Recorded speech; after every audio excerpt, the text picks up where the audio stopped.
Lorsque on s'aperçoit, après avoir pris conscience depuis forcément de nombreuses années, que l'état d'un mur nécessite un entretien, on est bien obligé d'admettre que ce mur doit être démonté avant qu'il ne tombe.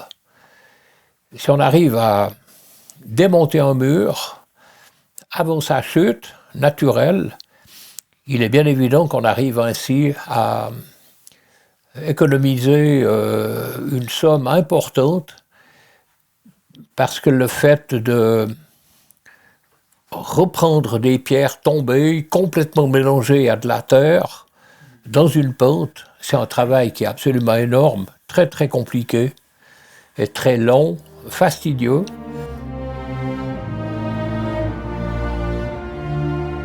Alors au moment où on décide de démonter un mur, on va décider déjà avec qui, quels moyens on va y mettre. Bien entendu qu'il est recommandé à l'avant de réutiliser toutes les pierres qui ont été utilisées par les constructeurs de ce mur.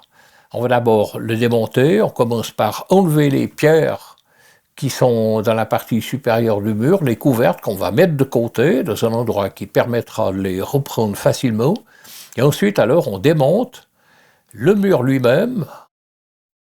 La première précaution à prendre une fois que le mur est démonté, ça il faut le faire immédiatement, c'est protéger la partie en terre qui est derrière le mur avec des bâches. Cette bâche soit fixée le mieux possible, parce qu'on peut avoir de gros dégâts provoqués par l'effondrement de la partie du talus de terre qui n'est plus soutenu par le mur, étant donné qu'il est démonté. Et puis ensuite, alors, on va simplement commencer on va refaire la fondation du mur, si elle est abîmée.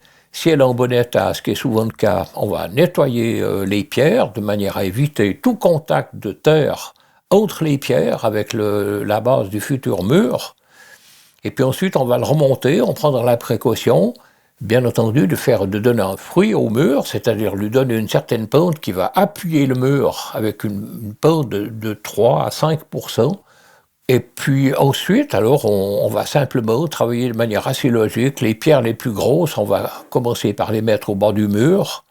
Et puis ensuite, tout en gardant un certain nombre de pierres de manière à avoir un équilibre esthétique qui soit intéressant, eh bien, on va monter le mur. Les petites pierres, la caillasse, comme on dit, qu'on aura récupérée en démontant ce mur, on va l'utiliser entre le mur et la terre. On va faire ce qu'on appelle une chemise de drainage, qui va permettre de laisser couler derrière le mur les eaux de surface et surtout les eaux de drainage qui peuvent se trouver à l'intérieur du terrain.